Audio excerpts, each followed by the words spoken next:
시청자 여러분, 주말 저녁 잘 보내고 계십니까? 토요일 뉴스판 시작합니다. 중국발 황사로 미세먼지 농도가 올해 들어 최악을 나타내면서 전국에 미세먼지 경보와 주의보 이어졌습니다. 강릉에서는 산불이 나서 주민 수백 명에 대한 대피령이 내려졌습니다. 대선을 사흘 앞둔 마지막 주말, 각 후보자들 막판 표심 공략에 총력을 기울였습니다. 뉴스판은 오늘 막판 보수 표심은 어디로 가는지 자세히 짚어봅니다. 중국 관영 매체가 김일성까지 거론하면서 북한 비판에 나서자 북중 관계 지금 최악으로 치닫고 있습니다. 북한은 한미가 김정은 테러를 시도했다고 주장했습니다. 중앙 버스차로 주변 무단 횡단 사고가 끊이지 않고 있습니다. 떠나는 버스를 잡기 위해서 무작정 도로로 뛰어드는 아주 아찔한 현장 밀착 취재했습니다. 자, 토요일 뉴스판 먼저 미세먼지 소식으로 시작을 하겠습니다. 오늘 야외 활동 정말 힘들지 않으셨습니까? 중국에서 몰려온 황사 때문에 전국이 미세먼지로 뒤덮였습니다. 황금 연휴지만 시민들은 외출을 자제했고 행사장과 유원지 등은 한산했습니다. 건조한 날씨에 산불도 잇따랐는데 강릉 지역 산불로 연기가 도심으로 퍼지면서 일부 마을에 대피령도 내려졌습니다. 김승돈 기자입니다.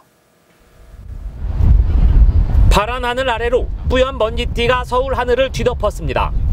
한강 건너편 건물도 희미하게 보입니다. 미세먼지는 도시를 온통 잿빛으로 만들었습니다. 일부 자치단체는 물을 뿌려 먼지를 줄이기 위해 이처럼 살수차까지 동원했습니다. 차에 쌓인 먼지는 닦아도 쉽게 지워지지 않습니다. 이게 달라붙어 있어가지고 닦아봤자 의미가 없어. 그래서 아이가 안 되겠구나, 세차해야겠구나 생각.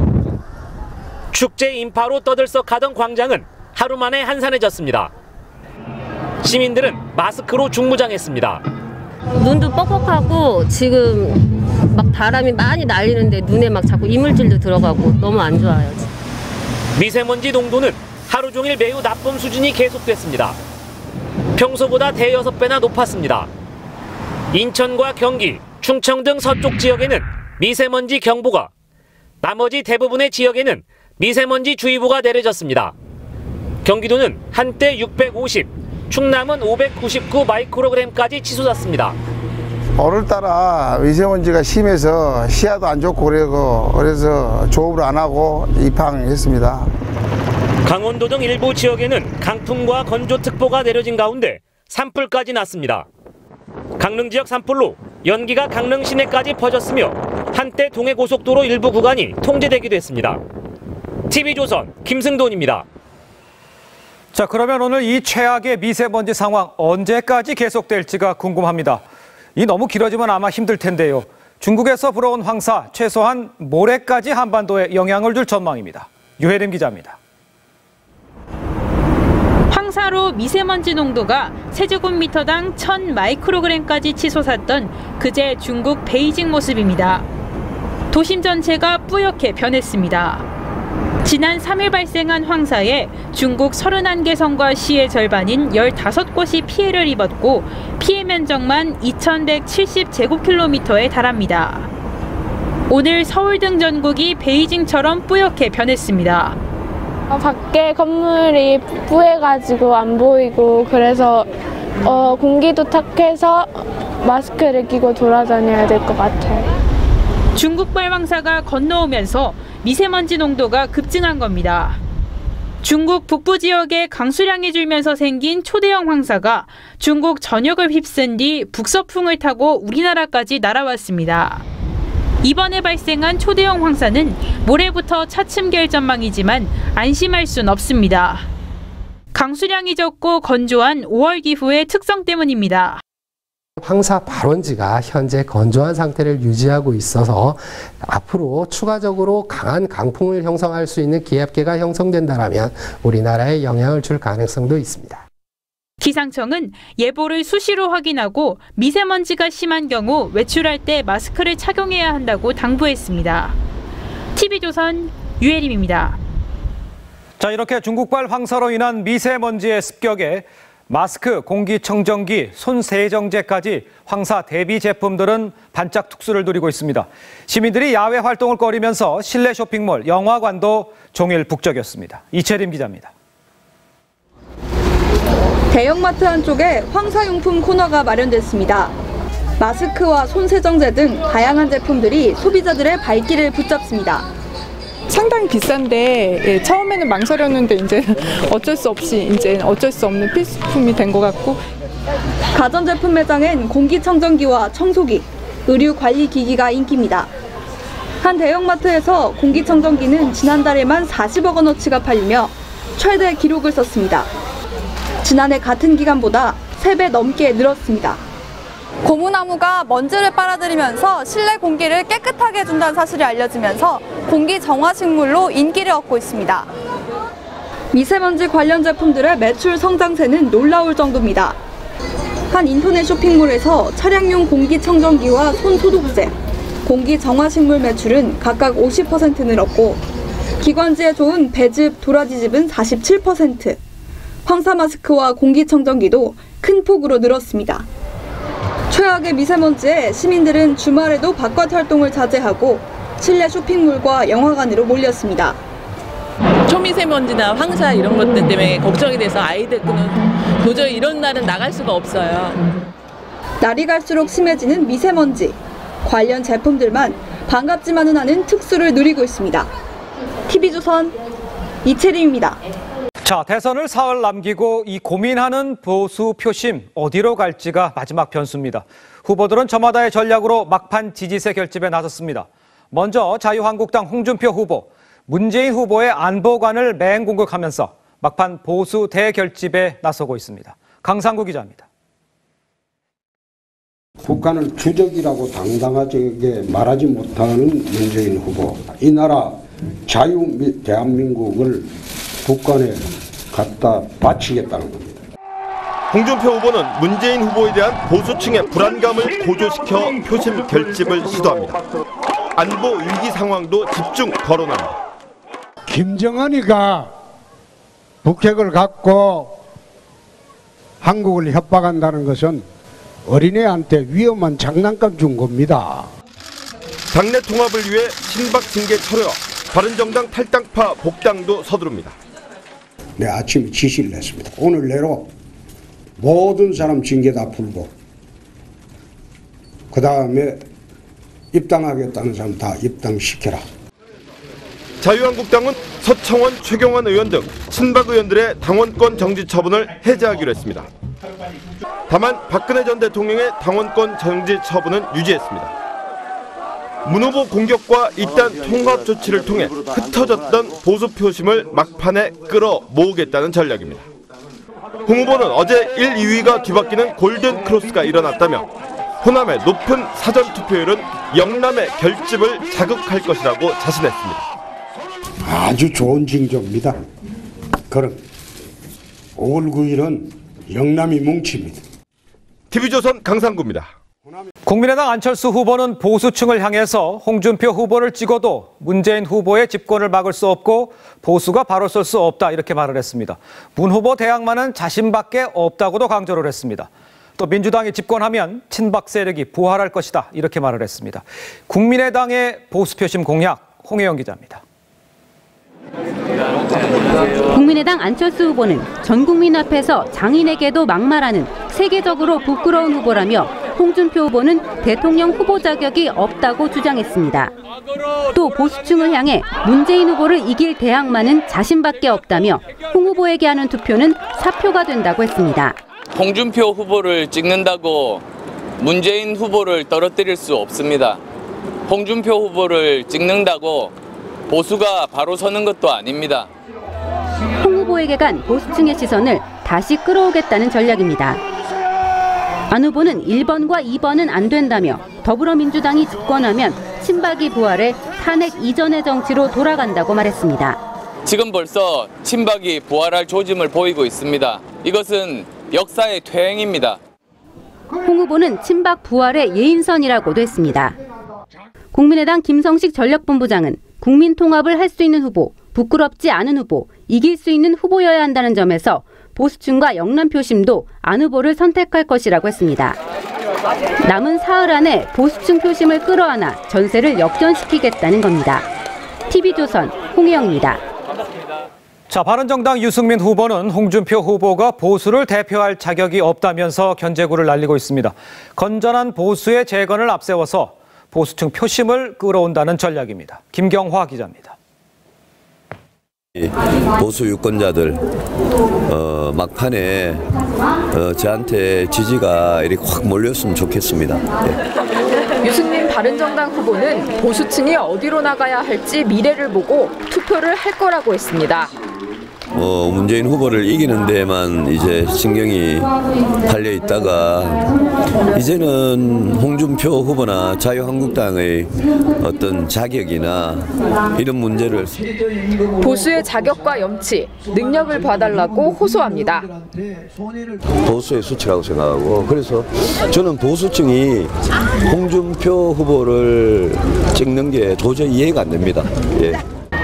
최근 의원 12명 탈당 사태 이후 젊은 층에서 유 후보를 다시 보기 시작했고 보수 표심도 돌아오고 있다고 했습니다. 조혜진 전략기획팀장은 반기문, 황교안, 안희정, 안철수로 옮겨다닌 보수 진영이 이제 반문재인 전략은 거두고 소신 투표로 나서고 있다고 했습니다. 유승민 후보가 됐을 때 사실 굉장히 어려운 싸움을 하게 될 거라는 걸 보수층에서 마지막에 그걸 깨닫는다면 마지막으로 한번 시도해보자고 할 때는 유승민 후보 쪽밖에 선택의 여지가 없다고 생각이 들고 유 후보는 대선 이후 자유한국당은 소멸할 거라며 보수 진영의 구심점은 바른정당이 될 것이라고 했습니다. TV조선 김경화입니다.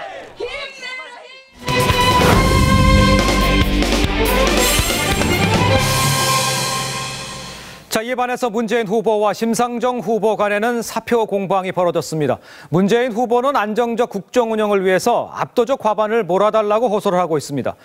민주당에서는 이른바 사표론을 내세워서 심상정 후보는 다음에 찍고 문 후보에게 표를 몰아달라고 했습니다. 엄성석 기자입니다. 문재인 후보는 강력한 국정개혁을 위해 50% 이상 압도적인 지지를 요구합니다. 이제 50% 넘나 안 넘나 저 문재인의 득표율이 관심사죠. 어떻습니까? 될 것 같습니까? 1강 2중 구도에서 승세를 붙이고 있지만 지지율을 더 높여야 한다는 판단입니다. 일단 심상정 후보 지지로 가는 진보층 표심을 최소화시킨다는 전략입니다. 정권 교체가 절박하다면 심 후보를 찍으면 사표가 되거나 정권 교체에 차질이 생긴다는 논리를 펴니다. 정의당에 대한 지지는 다음 선거에 하셔도 좋지 않겠나 이런 생각이 듭니다. 이번에는 정권 교체에 집중해 주는 것이 시대의 정신 아닌가. 진보층이 문재인 1강 구도로 인식해 소신 투표를 할 경우 표가 분산될 수 있다는 겁니다. 안정적 정권 교체와 사표론을 통해 심 후보 지지세를 꺾겠다는 계획입니다. 문 후보 측 김민석 종합상황본부장은 심 후보가 진보적 의지를 제시하지 못했다고 비판했습니다. 지지자들을 투표장으로 이끌어내는 것도 당면 과제입니다. 하늘이 두 쪽 나도 투표, 땅이 두 쪽 나도 투표. 그래서 투표로 투대문 맞습니까? 문 후보 측은 보수가 총집결하면 결과를 알 수 없다며 진보층 결집을 독려하고 있습니다. TV조선 엄성섭입니다. 자, 이런 문재인 후보 측의 공세에 대해서 정의당 심상정 후보는 자신을 지지하는 건 사표가 아니라 대한민국의 개혁을 견인하는 한 표가 될 것이라면서 이른바 사표론을 적극 반박했습니다. 이상배 기자입니다. 정의당 심상정 후보는 민주당 등에서 제기하는 사표론을 강하게 반박합니다. 심상정을 찍는 한 표는 사표가 아니라 1타 3피입니다, 여러분. 대한민국의 거침없는 개혁을 이끌어가는 한 표입니다, 여러분. 이번 선거는 대한민국 60년 역사를 바꾸는 중요한 선거라며 자신을 뽑으면 대한민국의 과감한 개혁과 복지를 추진할 수 있다고 했습니다. 심 후보는 더 나아가 자신의 표가 문재인 후보로 향하는 건 의미가 없다며 심상정, 문재인 대결 구도로 가겠다고 했습니다. 심상정 찍어야 될 표 문재인에게 보태주는 거는 의미가 없습니다, 여러분. 정의당은 브리핑을 통해 21세기 선거에서 색깔론과 사표론은 사라져야 한다며 민주당 우상호 선대위원장, 김민석 특보단장 등의 사표론에 유감을 표명했습니다. 독자적 색채를 부각시켜 진보 표심을 최대한 끌어모으겠다는 전략입니다. 정의당 노회찬 상임선대위원장은 민주당이 너무 엄살을 부리고 갑질을 하고 있다고 꼬집었습니다. 대형마트 사장이 경제 안정을 위해 가지고 동네 슈퍼 가지 말고 대형마트 오라고 이렇게 얘기하는 거하고 다를 바 없다고 보여지고. TV조선 이상배입니다. 투표를 다 마치셨고요.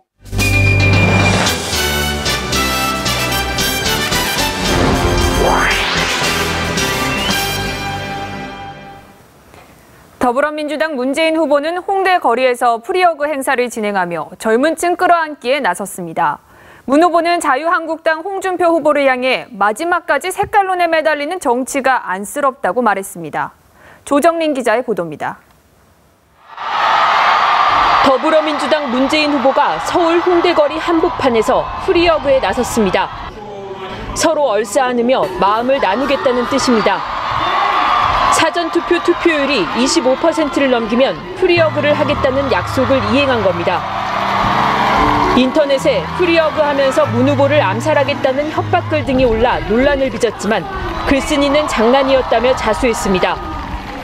경찰과 문 후보 측은 경호를 강화했습니다. 문재인 후보는 젊은이들이 많이 모이는 곳만 찍어서 방문하며 투표해야 대통령은 문재인이라고 말했습니다.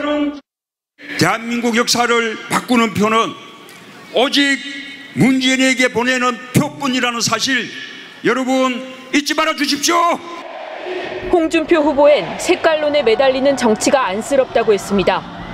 첫째, 우리 정치에서 색깔론 종북 타령 추방하기 어떻습니까? 둘째, 품격 없는 정치 퇴출시키기.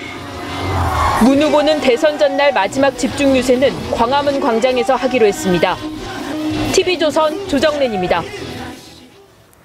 자유한국당 홍준표 후보는 수도권과 충청권을 방문해 지지를 호소했습니다. 서민 대통령을 강조하며 새로운 기적을 만들겠다고 강조했습니다. 정수양 기자의 보도입니다.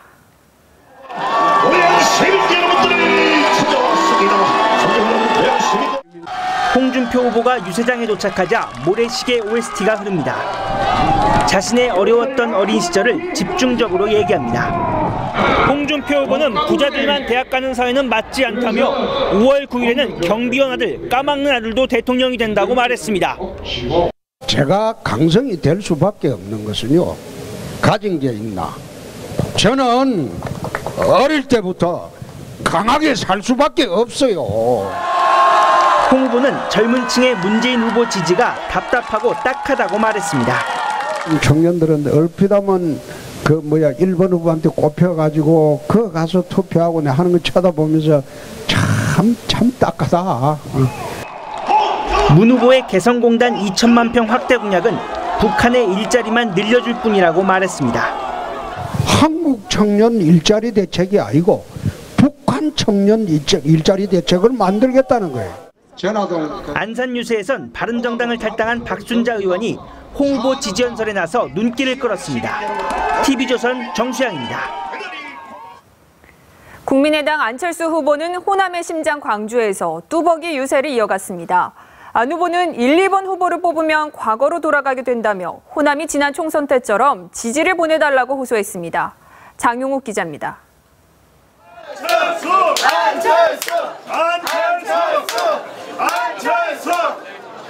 안철수 후보가 광주에서 뚜벅이 유세에 나섭니다. 셀카는 기본.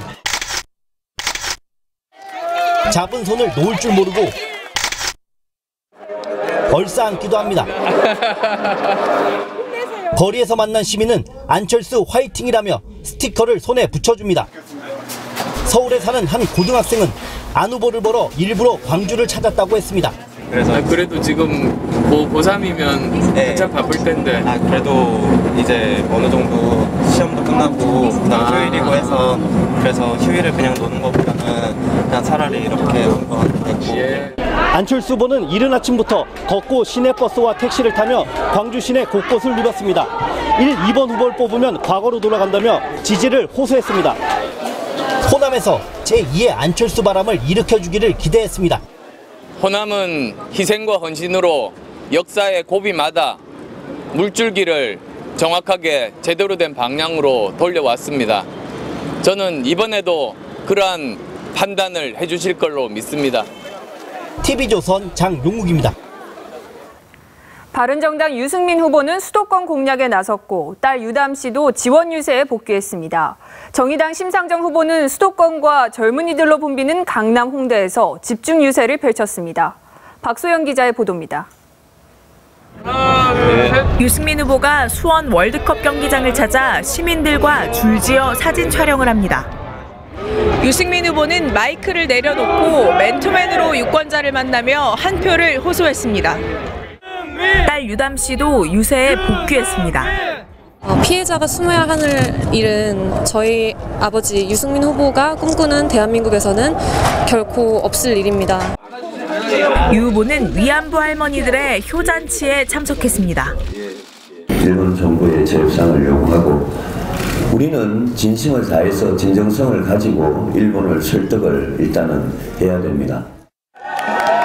심상정 후보는 심상정이 받는 표만큼 대한민국이 바뀔 것이라며 신바람을 이어가겠다고 했습니다.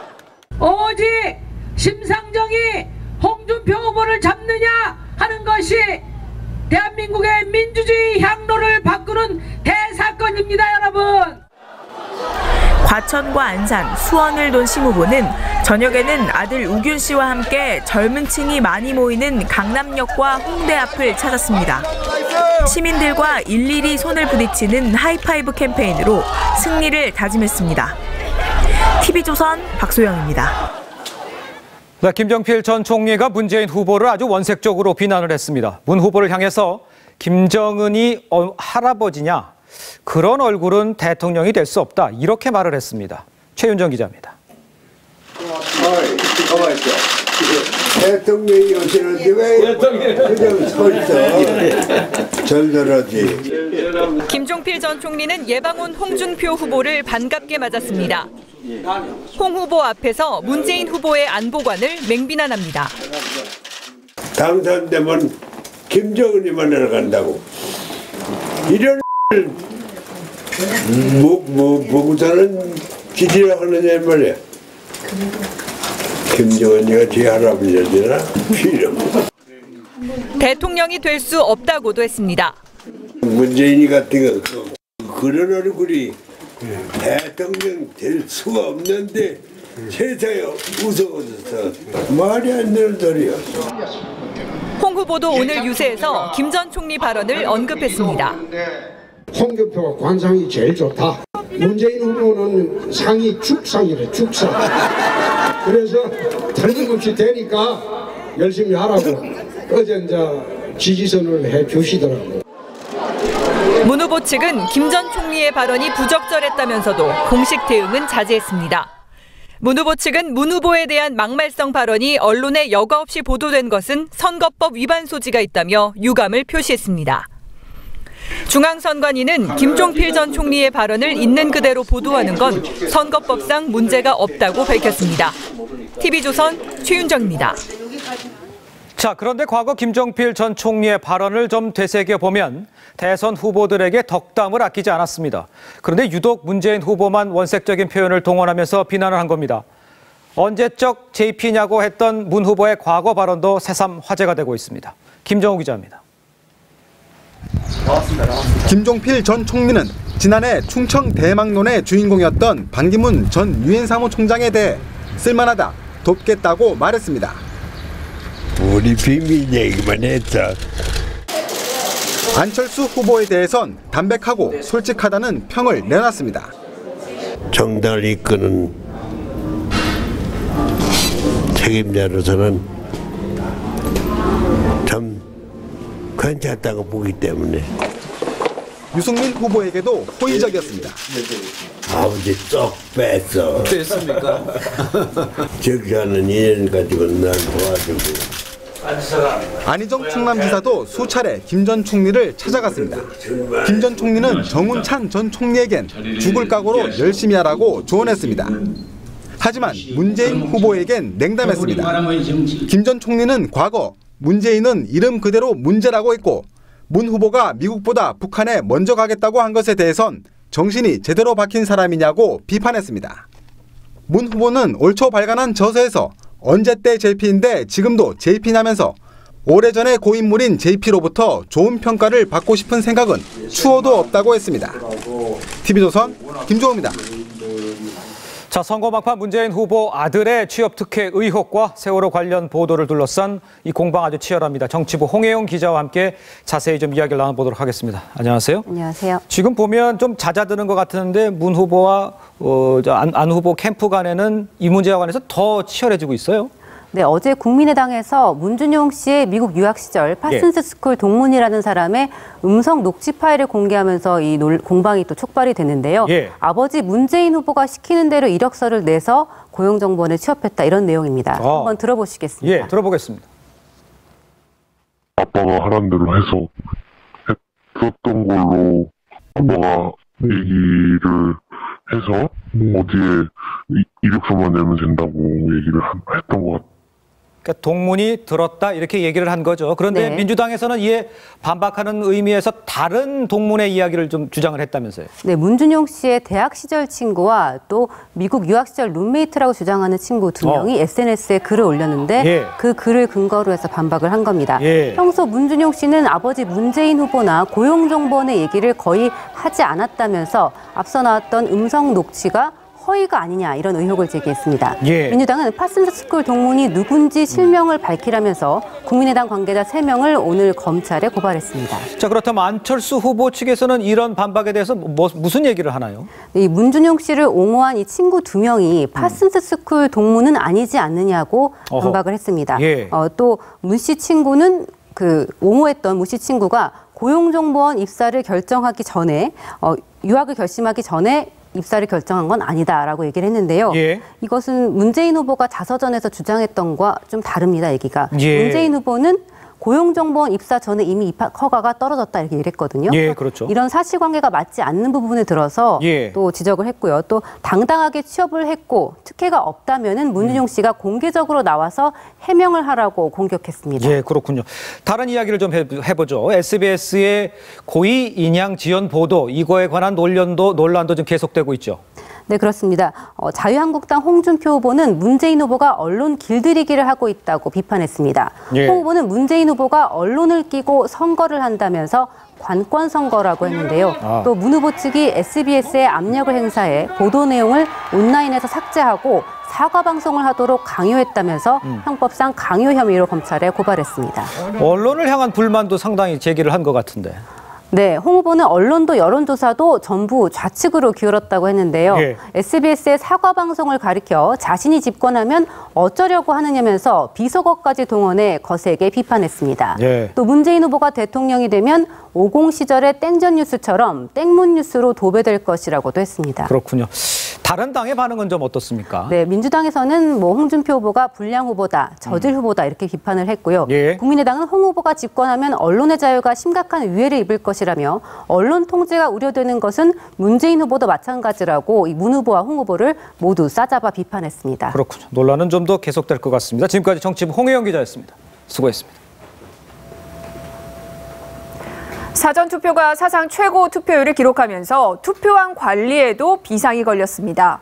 24시간 CCTV는 기본이고 안면 인식장치 등 각종 보안장치로 철통 감시를 하고 있습니다. 변재영 기자의 보도입니다.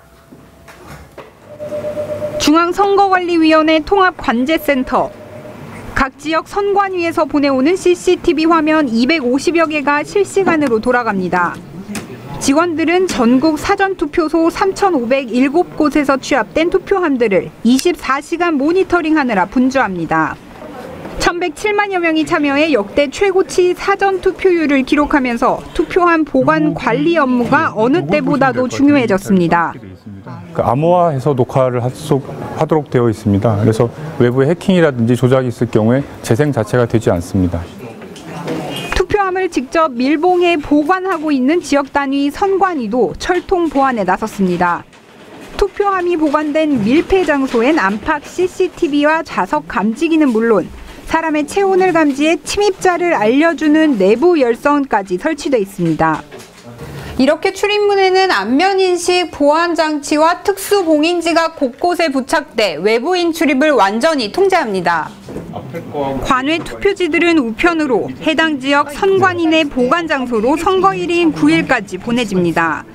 보관된 투표함들은 오는 9일 최종 마감 시간인 오후 8시 이후 경찰의 호송을 받으며 관할 지역 개표장으로 이송됩니다. TV조선 변재영입니다.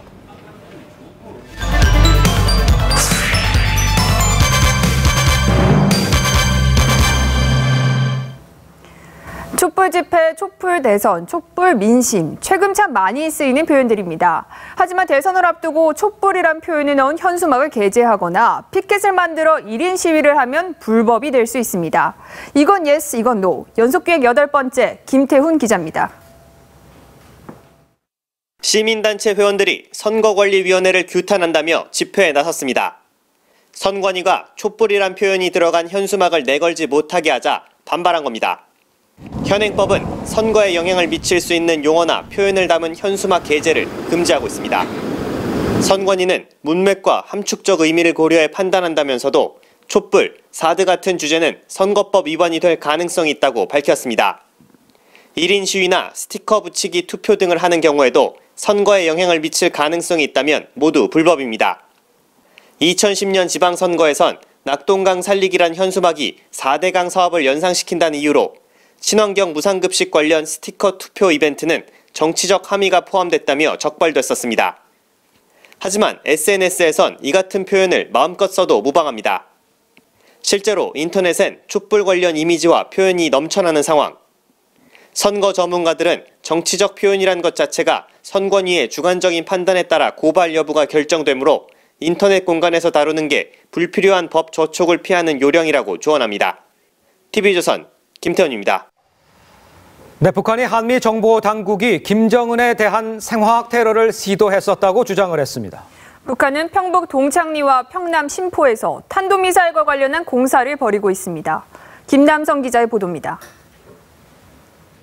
최근 미 중앙정보국과 괴뢰 국정원이 우리의 최고 수뇌부를 상대로 생화학 물질에 의한 국가 테러를 감행할 목적 밑에 북한은 5일 한미 정보기관이 김정은을 상대로 생화학 테러를 시도하기 위해 2014년 6월 당시 러시아에 주재하던 북한 노동자 김모 씨를 매수했다고 주장했습니다. 북한은 국정원이 이를 위해 모두 12만 달러의 자금과 위성 송수신 장비를 김 씨에게 넘겨줬다고 한미 정보당국을 비난했습니다. 우리의 최고 존엄을 노린 미 중앙정보국과 괴뢰 국정원의 테러 광신자들을 마지막 한 놈까지 찾아내어 무자비하게 짓뭉개 버릴 것이다. 우리 정보당국은 북한의 주장일 뿐이라고 일축했습니다. 다만 정부 일각에선 김정은과 관련한 모종의 사건이 있었던 것 같다고 했습니다. 한편 미 외교안보 분야 매체인 디플로매트는 평안북도 동창리 인근 작은 섬에서 지난 5년 동안 군사용으로 의심되는 공사가 진행됐다고 분석했습니다. 미사일 발사대나 경납고일 가능성이 있다고 했습니다. 또 북한 전문 매체 38로스는 잠수함 기지가 있는 평안남도 신포조선소에서 새로운 움직임이 포착됐다고 보도했습니다. 새로운 잠수함 발사 탄도미사일 SLBM 개발 흔적으로 보입니다. 북한은 지난 2월 이곳에서 SLBM 북극성의 지상 버전인 북극성 2호를 발사했습니다. TV조선 김남성입니다. 자, 요즘 중국이 북핵 문제를 공개 압박하고 나서자 북중이 서로를 비난하는 이전 투구를 이어가고 있습니다. 중국은 김일성 전 주석 때문에 중국군 20만 명이 사망했다면서 책임론을 제기했습니다. 김미선 기자입니다. 김정은의 팔뚝에서 미사일이 튀어나옵니다. 중국 공산당 기관지 인민일보의 해외판 소셜미디어 매체 샤커다오의 사파입니다. 사파와 함께 실린 논평에선 김일성이 한반도 전쟁을 일으켜서 중국군 20만 명이 목숨을 잃었다고 비판했습니다. 김일성을 마오쩌둥과 동급으로 예우해온 중국의 70년 금기를 깬 겁니다. 세계 지도자들의 조전의 제일 앞에 김일성 주석의 조전을 놓을 정도로 가치 인정, 그거는 불변의 것이었는데 이렇게 정말 격세지감이 있다고 봐야 되겠죠. 그러나 북한은 3일 조선중앙통신 논평에서 북한은 1950년 이후 중미 사이의 완충지대가 돼 중국을 지켜줘 왔다며 감사해야 한다고 주장했습니다. 혈맹이라고 했던 북중 관계가 금기를 깨는 감정 싸움을 벌이는 사이가 됐습니다. 북한은 최근 조중 관계의 붉은 선을 중국이 난폭하게 짓밟으며 넘어서고 있다고 비판했고, 중국은 북한이 핵실험을 하면 조중 상호 방위 조약을 지키지 않을 수 있다고 반격했습니다. TV조선 김미선입니다. 자, 이런 가운데 일본 정부가 주한미군과 함께 한반도 유사시 일본인과 미국인 대피 방안을 검토하는 것으로 알려졌습니다. 일본 매체들은 피난법을 적극 소개하면서 한반도 위기를 부채질합니다. 왜 이러는 건지 이채연 기자가 보도합니다. 일본 요미우리 신문이 일본 정부가 마련한 한반도 유사시 자국민 대피 계획을 보도했습니다. 북한이 공격을 해오면 민간 공항이 폐쇄되기 때문에 미국인과 일본인을 대피시설로 이동시켰다가 72시간 내 국면이 진정되면 자국으로 수송하겠다는 내용입니다. 주한미군이 미국인과 일본인을 부산 등 한반도 남부 지역으로 대피시키고 일본 자위대가 선박을 이용해 후쿠오카 같은 서일본으로 이송시키는 게 골자입니다. 외무성도 한반도 정세에 유의하라는 경고문을 계속 게시했습니다. 일본에서는 지하 벙커와 공기정화기, 방사능 차단 마스크가 많이 팔립니다. 今トランプ政権になって北朝鮮のミサイル問題でもう何十倍というですね、今現在400名くらいの申し込み資料請求ですね。 우리 정부는 일본 외교부에 위기감 고조를 자제해달라고 요청했지만 소용이 없습니다. 공식적으로 대응하는 것, 이것은 최악의 사태에 대응하는 것이고 헌법 개정을 위해 가지고 여러 가지 이제 과잉 반응하면서 이것을 언론에 흘리고 있는 것, 양면성을 띠면서 나타나고 있다. 아베 신조 총리의 정치적 목적을 위해 한반도 위기설을 과장한다는 지적이 많습니다. TV조선 이채연입니다. 박근혜 전 대통령이 오늘 삼성동 자택에서 새로 매입한 내곡동 자택으로 이사했습니다. 구치소에 있는 박 전 대통령을 대신해 이영선 경호관, 윤전추 전 청와대 행정관이 이사 현장을 찾았습니다. 차순우 기자의 보도입니다. 서울 삼성동 박근혜 전 대통령 자택 앞에 이사업체 차량이 줄지어 서 있습니다. 집안에선 가구 등 집기들이 나옵니다. 박 전 대통령이 지난달 20일 삼성동 자택을 매각한 지 보름 만에 내곡동 새 자택으로 이사했습니다. 박 전 대통령은 재임 기간을 제외하고는 1990년부터 삼성동 자택에 거주해왔습니다. 좋게 가셨으면 참 좋을 텐데 이런 모습으로 떠나게 되니 참 많이 아쉽습니다. 이삿짐을 실은 화물차는 낮 1시 반쯤 내곡동 자택에 도착했습니다. 이삿짐은 5톤 화물차 2대와 1톤 화물차 1대에 실려 이곳 내곡동 자택으로 옮겨졌습니다. 일부 주민들은 박 전 대통령 이사로 동네가 시끄러워지는 건 아닌지 걱정하기도 했습니다. 지지자들, 친박단체들 몰려오는 게 제일 우려되죠. 당장 본인이 없으니까 뭐 큰 문제는 당장 없겠죠. 구치소에 수감 중인 박 전 대통령을 대신해 이영선 청와대 경호관이 삼성동 자택을 찾아 이사를 챙겼습니다. 이사팀 비용 누가 내겠습니다. 윤전추 전 행정관도 내곡동을 찾았지만 취재진을 발견하고는 곧 발길을 돌렸습니다. TV조선 차순우입니다. 국정농단 사건의 일부 피고인들이 보석 신청을 하자 재판부가 풀어줄지 말지를 고심하고 있습니다. 풀어주자니 특검 수사가 종료된 지 석 달도 안 됐고 잡아두자니 구속기간은 만료돼가고 법원의 판단이 어떨지 주원진 기자가 보도합니다. 지난 2일 김종전 차관이 법원에 보석을 신청했습니다.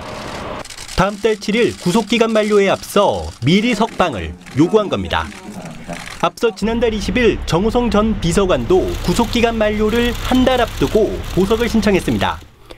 정 전 비서관의 변호인은 혐의를 모두 자백했고 재판 절차도 대부분 진행된 만큼 선고 때까지 석방에 문제가 없다고 밝혔습니다. 하지만 법원의 고민은 깊습니다. 특검 수사가 끝난 지 채 석 달도 되지 않은 상황에서 국정농단 피고인들이 줄줄이 석방될 수 있기 때문입니다. 이들의 보석이 받아들여지면 다음 달 8일 구속기간 만료를 앞둔 장시호 씨도 보석을 신청할 가능성이 큽니다. 재판 진행은 거의 끝났지만 공범인 박근혜 전 대통령 재판과 보조를 맞추려다 보니 일어난 일입니다. 임시 석방을 해도 언제까지 석방 상태로 둘지가 불투명하다는 점도 부담입니다. 임시석방은 박근혜 전 대통령에 대한 1심 선고 무렵까지일 텐데 박 전 대통령 측이 무더기 증인 신청을 시사해 재판 기간이 길어질 수 있기 때문입니다. 법원은 석방 대신 이들에 대한 구속기간 연장도 검토하고 있습니다. TV조선 주원진입니다.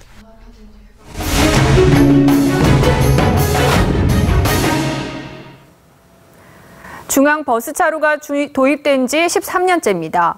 그런데 급한 마음에 버스를 잡기 위해 무작정 도로 한가운데로 뛰어드는 보행자가 적지 않습니다. 일반 차로보다 사고 위험이 높아서 주의가 필요합니다. 최원희 기자가 현장 취재했습니다. 서울 마포구의 6차선 도로. 빨간불인데도 도로를 가로질러 인도로 뛰어갑니다. 가는 버스를 놓칠까 달리는 차 사이로 뛰어들기도 합니다. 버스 전용차로 정류장을 오가며 무단횡단을 하는 모습입니다. 배차 간격이 좀 길다 보니까 앞에 오는 버스를 잡으려고 무단횡단하다가 좀 가끔씩 아찔한 상황이 있었던 것 같아요. 실제로 버스 중앙차로 주변 무단횡단 사고가 꾸준히 발생하고 있습니다. 해마다 2~3명 정도가 목숨을 잃습니다. 특히 무방비 상태에서 과속버스에 치이는 경우가 많아 일반 도로 교통사고보다 치사율이 최대 5배 높다는 게 전문가들의 지적입니다. 승용차에 비해서 버스는 엄청 무거운 상태고요. 또 사람하고 부딪혔을 때 머리가 직접 부딪히게 됩니다. 간이 중앙분리대 같은 무단횡단 방지 시설을 설치하는 것도 방법이지만 설치가 안 된 곳이 많습니다. 좁은 도로폭과 예산 문제로 서울시 전체 중앙차로 약 120km 가운데 4분의 1 정도에만 설치되어 있습니다. 중앙선을 폭을 넓혀가지고 차선을 다 도색을 다 이제 수정을 하고 난 다음에 설치를 하게 됩니다. 예산이 좀 많이 들어갑니다. 경찰도 주의 간판을 붙이고 교통경찰을 통한 계도 활동도 벌이고 있지만 인력 문제로 어려움을 겪고 있습니다. TV조선 최원입니다. 앞서 강릉 지역 산불로 연기가 시내까지 퍼졌고 주민 대피령까지 내려졌다는 소식 전해드렸는데요. 지금 상황은 어떤지 알아보겠습니다. 자, 이심철 기자, 민가가 소실됐다고요? 네, 대관령 인근 산불이 민가까지 번지고 있습니다. 현재까지 관음리 민가 4채가 소실된 것으로 알려졌습니다. 강릉시는 조금 전인 오후 6시에 성산면 관음리와 위촌리 등 6개 마을 주민에게 긴급 대피령을 내렸습니다. 주민들은 시에서 제공한 버스를 이용해 가까운 초등학교로 피하고 있습니다. 오늘 불은 낮 3시 30분쯤 강원도 강릉시 성산면 야산에서 시작됐습니다. 산불은 강풍을 타고 연기뿐 아니라 불 자체가 번지고 있습니다. 특히 불이 번지는 방향에 강릉 교도소가 있어 교정 당국은 바짝 긴장하고 있습니다. 연기는 초속 20m에 가까운 강한 바람을 타고 강릉 시내로 들어오고 있습니다. 아파트 관리 사무소는 창문을 닫으라는 주의 방송도 하고 있습니다. 남강릉 나들목에서 강릉 분기점 구간 양방향 차량 통행도 전면 통제됐습니다. 산불이 난 강원 동해안 일대에는 현재 건조특보가 내려져 있습니다. 여기에 강한 바람까지 겹치며 진화에 어려움을 겪고 있습니다. 헬기 다스다와 인력 500여 명이 투입됐지만 날까지 어두워지면서 진화가 매우 어려운 상황입니다. TV조선 이심철입니다. 네, 다음 소식입니다. 내일 프랑스 대선 결선 투표 시작됩니다. 중도신당의 젊은 후보, 또 극우정당의 여성 후보 간의 한판 승부입니다. 특히 세계가 이번 대선 결과에 관심을 갖는 건 이 프랑스의 유럽연합 탈퇴 여부까지 가늠할 수 있기 때문입니다. 이태영 기자입니다. 프랑스 대선의 결선 투표는 우리 시간으로 내일 오후 3시에 시작됩니다. 지난 23일 1차 투표에서 1, 2위를 차지한 앙마르슈의 마크롱과 국민전선의 마린 르펜 두 후보가 맞붙었습니다. 전통적으로 프랑스를 대표해왔던 사회당과 공화당 후보는 59년 만에 처음으로 결선 진출에 실패했습니다. 여론조사에서 앞서고 있는 마크롱이 당선되면 프랑스 역사상 가장 젊은 최고 지도자가 탄생하게 됩니다. Le 7 mai, nous devons gagner. Vive la République et vive la France. Merci à vous. 중도신당의 마크롱 후보는 유럽연합 잔류와 자유무역, 문화적 다원주의를 지지합니다. 극우정당의 르펜 후보는 프랑스의 유럽연합 탈퇴와 반이슬람을 내걸었습니다. Je veux réduire drastiquement l'immigration de masse qui fait tant de mal à notre pays, qui mine sa cohésion, qui renforce le communautarisme. 최근 여론조사에서는 마크롱 후보가 24%포인트 격차로 앞서고 있습니다. 하지만 오늘 마크롱 후보 캠프가 대규모 해킹을 당하면서 문건이 유출되는 바람에 전국이 혼란스러워진 데다 투표 거부 운동도 확산되고 있어서 승부를 예단하기는 어렵다는 분석입니다. TV조선 이태영입니다. 네, 오늘 하루 놓치면 아쉬운 더하기 뉴스 시간입니다. 정치부 최원영 기자 나와 있습니다. 안녕하세요. 자, 더하기 뉴스 첫 번째 키워드부터 보겠습니다. 카네이션 대선, 그러니까 대선 때문에 어버이날이 사라지게 됐다 이런 얘기입니까? 네, 올해는 어버이날 다음 날이 대통령 선거죠. 그렇죠. 이 때문에 많은 지자체들이 어버이날 행사를 당일이 아닌 5월 10일에 한다고 합니다. 예. 대규모 인원이 참석하는 만큼 특정 후보에 대한 지지 활동으로 오해를 살 수 있다는 이유입니다. 예. 충주와 대전 등 일부 지자체들은 아예 황금 연휴도 피해 지난달 말 일찌감치 행사를 열었습니다. 그렇군요. 대선 후보들은 어버이날로 인해서 홍보를 아주 좀 적극적으로 이용을 하고 있죠. 네, 그렇습니다. 더불어민주당은 카네이션 프로젝트를 진행 중입니다. 예. 투표 하루 전인 어버이날 카네이션도 달아드리고 같이 엄지척하자는 내용입니다. 자유한국당은 어버이날 꽃도 필요 없고 선물도 필요 없다며 홍준표 찍는 게 선물이라고 홍보하고 있습니다. 예. 국민의당도 선물 필요 없고 안철수 후보 찍어달라는 비슷한 홍보물을 올렸습니다. 그렇군요. 자, 두 번째 키워드 보겠습니다. 비자금 폭로. 이것도 가짜 뉴스인가요? 무슨 내용입니까? 네, 현직 시의회 의장이 이 문재인 후보를 비방하는 가짜 뉴스를 퍼뜨리다가 고발당했습니다. 예. 김정문 제천시의회 의장은 드디어 터져야 할 것이 터졌다며 문 후보의 비자금 폭로 동영상이라는 영상을 SNS에 올린 혐의를 받고 있습니다. 하지만 중앙선관위는 해당 내용은 사실 여부가 확인되지 않은 가짜 뉴스라며 김 의장을 검찰에 고발했습니다. 요즘 가짜 뉴스 많은데 이거 말고도 이 비자금 폭로 말고도 그 사이비 종교와 관련된 가짜 뉴스도 있다면서요? 네, 최근 한 신문이 이 대선 후보들이 사이비 종교 집단의 법적 규제를 약속했다고 보도했는데요. 이에 대해서 이제 각 캠프 측은 후보들의 공약은 아니라고 설명했습니다. 그렇군요. 자, 마지막 키워드 보겠습니다.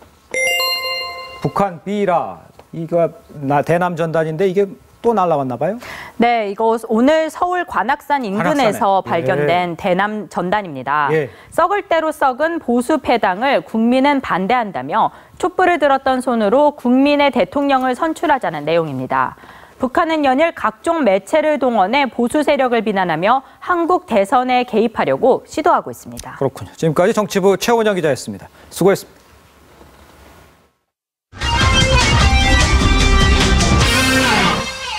가까스로 몸을 일으켜 수술실로 이동하는 남성.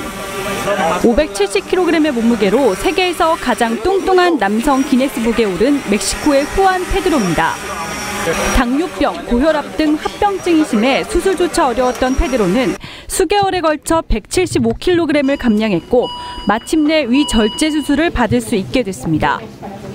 Estar motivados ya que si nos deprimimos pues es peor De todas maneras tenemos que echarle para adelante y 회색 연기와 시꺼먼 화산재가 산 정상을 뚫고 끊임없이 뿜어져 나옵니다. 현지 시간 5일 높이 3,763m의 활화산 푸에고가 분출하면서 인근 마을 주민 300여 명이 대피했습니다. 인근 학교 10여 곳도 수업을 중단했습니다. 푸에고 화산은 최근에도 대규모 분출로 과테말라시티 주요 공항의 폐쇄를 불러온 바 있습니다. 영국에서는 외소증을 앓고 있는 키 110cm의 제임스 러스티가 주의회 의원에 당선됐습니다. 세계에서 가장 작은 정치인입니다. 팬터마임 배우로 활동 중인 그는 지난해 170cm의 키를 가진 신부의 눈높이를 맞추기 위해 사다리에 올라 진행된 결혼식이 BBC 쇼에 방송되면서 유명세를 탔습니다. 자신처럼 소외된 계층을 위해 목소리를 낼 것이라는 게 이 특별한 정치인의 포부입니다. TV조선 이미지입니다. 카공족이라고 들어보셨습니까? 이 카페에서 공부하는 사람들의 줄임말인데요. 최근엔 카공족을 겨냥한 도서관 같은 카페까지 등장하고 있습니다. 이루라 기자입니다. 1인용 칸막이 책상, 자리마다 있는 콘센트와 스탠드. 언뜻 보면 도서관 같지만 카페에서 공부하는 카공족을 겨냥한 카페입니다. 도서관은 너무 조용하고 졸리고 그런데 여기는 노래도 나오고 적당한 소음 때문에 훨씬 공부하기 나은 것 같아요. 대학생 5명 중 2명이 카공족일 정도로 늘어나는 추세. 이들을 겨냥해 4인용 테이블 대신 독립된 1, 2인용을 배치하고 커피 외에 배를 채울 수 있는 식사 메뉴를 내놓아 카페 브러리로 변신하자 결과는 놀라웠습니다. 매출이 이전보다 30% 증가한 겁니다. 공부를 자유롭게 할 수 있는 공간을 마련해 주다 보니까 다른 신규 객수가 유입되는 효과가 분명히. 대학생들이 밀집한 신촌의 한 카페. 도서관에서만 보던 긴 책상이 등장하고 감각적인 인테리어로 젊은 카공족들을 유인합니다. 시험 기간엔 새벽까지 북적일 정도로 인기입니다. 거의 밤에 늦은 시간에는 카페가 꽉 차서 왔다가 그냥 돌아가는 학생들이 있을 정도로. 다른 카페들은 오래 있으면 눈치 보이기 십상인데 여기는 그런 걱정 없이 편하고 오래. 평소 기피 대상 1순위였던 카공족. 발상의 전환으로 오히려 카페의 새로운 고객이 되고 있습니다. TV조선 이루랍니다. 프로축구 서울의 황선홍 감독이 친정팀 포항과의 경기에서 일격을 당했습니다. 박태환은 올해 첫 국제대회에서 정상에 올랐습니다. 이다솜 기자의 보도입니다. 포항의 프랜차이즈 스타 출신에다 지난 5년 동안 포항 감독까지 지냈던 황선홍 현 서울 감독의 이름을 딴 서울과 포항의 경기입니다. 기선은 서울이 잡았습니다. 전반 10분과 후반 8분에 터진 대안의 연속골. 서울의 기세는 하늘을 찔렀습니다. 하지만 포항의 반격이 더 대단했습니다. 후반 10분 롤리나의 헤더로 추격을 시작한 포항은 후반 38분 심동훈의 터닝슛으로 동점을 만들어냈습니다. 하이라이트는 후반 추가 시간이었습니다. 롤리나의 극적인 역전골. 포항이 3대2 짜릿한 역전승으로 경기를 끝냈습니다. 서울 지휘봉을 잡고 처음 포항을 찾은 황선홍 감독은 친정팀의 일격에 고개를 숙였고 포항은 3연패에서 벗어났습니다. 홈즈의 칩샷이 홀 속으로 빨려 들어갑니다. 제임스 안은 28m짜리 칩샷 버디를 멋지게 성공했습니다. PGA 투어 웰스파고 챔피언십 둘째 날, 안병우는 2언더파로 공동 23위에 이름을 올렸습니다. 출발 신호와 함께 힘차게 물살을 가른 마린보이 박태환. 초반부터 압도하더니 여유롭게 1위로 터치패드를 찍습니다. 3분 44초 38. 올해 400m 세계 랭킹 4위에 해당하는 좋은 기록입니다. TV조선 이다솜입니다.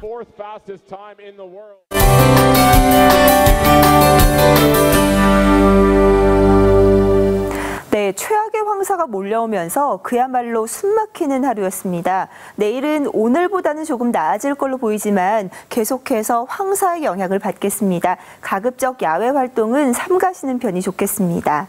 내일도 이 황사만 아니라면 하늘 자체는 맑겠습니다. 다만 영동 지역에는 강풍주의보가 내려진 가운데 바람이 무척 강하게 불겠습니다. 내일 아침 기온은 대부분 10도 선으로 출발을 하겠고 낮 기온은 오늘보다 더 올라가서 25도 안팎이 예상되고 있습니다. 바다의 물결은 동해상에서 최고 4m까지 매우 거세게 일겠습니다. 대선일인 화요일에는 전국에 비가 내릴 가능성이 있겠습니다. 날씨 정보였습니다. 자, 먼저 보내드린 강상구 기자의 홍준표 그 자막 리포트예요.